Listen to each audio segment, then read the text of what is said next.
My wife texted from Vegas, just married my coworker, you're pathetic, BW. I replied, cool. Then I blocked her cards and changed the house locks. Next morning, police were at my door. I, 34 male, got the text at 2:47 a.m. on a Tuesday. My wife Linda, 31, was supposed to be at a work conference in Vegas. The message included a photo of her and William, her coworker, holding up marriage certificates outside some tacky chapel. The full text read, just married William, been sleeping with him for 8 months. You're pathetic, BTW. Your limp dick energy made this so easy. Enjoy your sad little life. I stared at my phone for maybe 30 seconds. Then I typed back one word, cool. Before she could respond, I got to work. See, Linda might have been sneaky about her affair, but she was terrible at managing finances. Everything was in my name. The house, the main accounts, even her credit cards were just authorized user cards on my accounts. By 3:15 a.m., I'd canceled all her cards, changed every password she knew, removed her as authorized user on everything, called a 24-hour locksmith, cost me $300, but worth it. Screenshot everything for my records. The locksmith arrived at 4 a.m. By 5 a.m., new locks were installed. I even changed the garage code. Then I went back to bed. Woke up at 8 a.m. to pounding on my door. 2 cops standing there, looking annoyed. Sir, we got a call about a domestic situation. Your wife says you locked her out of her home? I showed them the Vegas marriage text. She's not my wife anymore. She married someone else 5 hours ago. The older cop's eyebrows shot up. The younger one tried to keep a straight face, but I saw his mouth twitch. She's saying you stole her belongings and money. Officers, I have documentation showing this is my house, purchased before marriage. The credit cards were in my name. She was just an authorized user. I haven't touched any of her personal belongings. They asked to verify the text was real. I showed them my phone, the timestamp, everything. The older cop sighed. Ma'am, he said into his radio, you need to figure this out through lawyers. We can't force him to let you in if you married someone else. I heard screeching through their radio. Linda was pissed. The cops left after warning me not to destroy her belongings. I assured them everything would be waiting for her, outside. Update 1, holy shit, this blew up. To answer common questions, yes, this is real.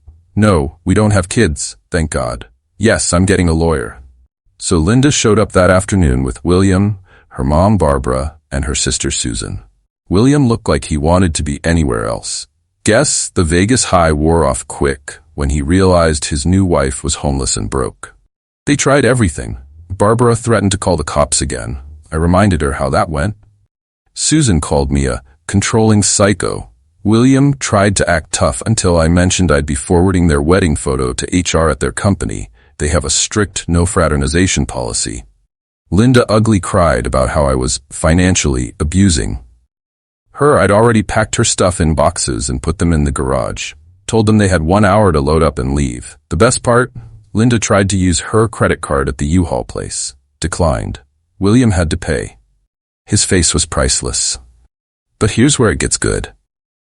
My lawyer called yesterday. Linda's trying to claim she was drunk and manipulated into the Vegas marriage. She wants it annulled and wants to claim rights to our house because we were still technically married when she left for Vegas. My lawyer literally laughed.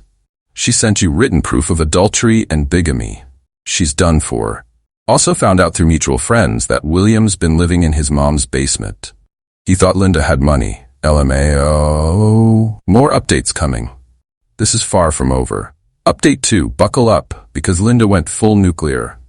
First, she started a social media campaign, posted everywhere that I was an abusive narcissist who trapped her in a loveless marriage and forced her to find love elsewhere. Her mom and sister shared it everywhere. Some of our mutual friends actually believed it. But Linda forgot one thing. I'm friends with David, who's basically the tech genius of our friend group. He helped me recover some very interesting Facebook messages between her and William going back over a year, including her bragging about how she was playing the long game and securing the bag before leaving me. My favorite message. He's so stupid. I've been moving money from our joint grocery account for months. Almost have enough for my dream wedding with you, baby. Yeah, about that joint grocery account. It was actually just my account that I let her use for household expenses. I pulled the statements. She'd been withdrawing cash for groceries and spending maybe half. The rest? Who knows? I posted the screenshots. Her narrative crumbled fast. Then came the extinction burst. 1. She convinced her dad to call my boss, claiming I was harassing his daughter. My boss knew the whole story and told him to get lost, professionally. 2. She tried to break into the house at 3 a.m. My new cameras caught everything. She was screaming about her grandmother's jewelry that her grandma was still wearing because, she's alive. 3. She claimed I killed her cat. We've never had a cat. I'm allergic. 4. She started calling my mom crying about how she made a mistake and William means nothing. My mom told her, "You should have thought about that before sleeping with him for 8 months, dear." But the peak entitlement came yesterday. I get a call from William's mom, Sarah. This woman had the audacity to demand I be a man and take Linda back because William can't afford a wife and made a mistake and young men do stupid things. I asked if she was seriously asking me to take back a woman who cheated on me so her son wouldn't have to deal with consequences. Well, when you put it like that, you sound selfish. Marriage is about forgiveness. I hung up. Last night, Linda sent one final text from a friend's phone. "You ruined my life. I hope you're happy." I replied, "I am actually. Thanks for asking." Then I blocked that number too. Tomorrow's the first divorce hearing. My lawyer says it'll be quick since she committed bigamy, can't wait. Final update. The divorce hearing was chef's kiss. Linda showed up in a white dress to divorce court, where she was being divorced for marrying another man. The judge's face was incredible. Her lawyer tried to argue that the Vegas marriage didn't count because she was emotionally distressed and under duress from William. The judge asked what duress meant in this context. He promised her things, made her believe leaving her marriage was the only option. My lawyer stood up. "Your Honor, I have 73 pages of Facebook messages showing what last name is she using now? Anyway, showing the defendant actively planning this for over a year." The judge reviewed them. His expression went from professional to disgusted to almost amused. "Ma'am, did you write," and I quote, "can't wait to see his stupid face when he realizes I took him for everything?" Linda turned red. That was taken out of context. What context makes that better? Silence. The divorce was granted. She got her personal belongings, her car that she's still making payments on, absolutely nothing else. She has to pay Memi alimony for 6 months because I supported her through her certification program last year. It's only $500 a month, but the rage on her face was worth millions. Outside the courthouse, Barbara started screeching about how I was stealing from her baby. Susan tried to throw coffee at me but missed and hit Sarah, William's mom, who had shown up to support young love. The coffee fight that ensued between the two moms was something. Security got involved. Plot twist. William wasn't even there. According to Sarah's screeching, he'd already moved on with a 22-year-old bartender he met at his wedding reception, aka the casino bar. Linda broke down sobbing.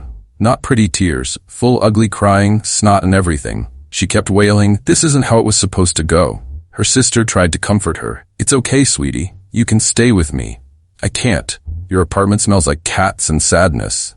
Even Susan looked done after that. Last I heard through the grapevine, Linda's living with her parents, William's engaged to the bartender. Their company fired both of them for the fraternization thing. Barbara's been banned from 2 Starbucks for harassing baristas who look like that bastard. Susan posted about cutting off toxic family members. Sarah is suing Linda for emotional damages to her son. As for me, I'm doing great. Sold the house for way over asking. Market's insane, moving to a nice condo downtown. Started seeing Jennifer from my gym. She thinks the whole story is hilarious and brings me coffee with "Not William" written on the cup. My lawyer framed the Vegas marriage certificate. It hangs in his office as the easiest case ever. To everyone asking if I regret being petty, nah. She played stupid games and won stupid prizes.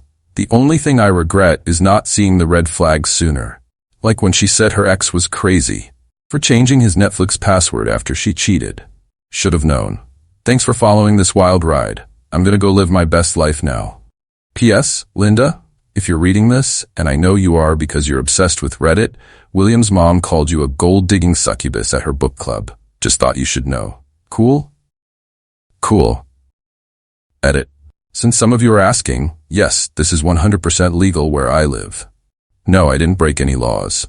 Removing an authorized user from my accounts isn't theft. Locking my house isn't illegal. Die mad about it.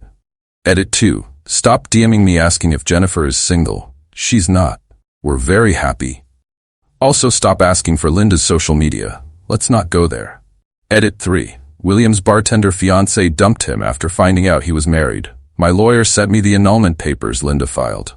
Under reasons she wrote temporary insanity. The jokes write themselves.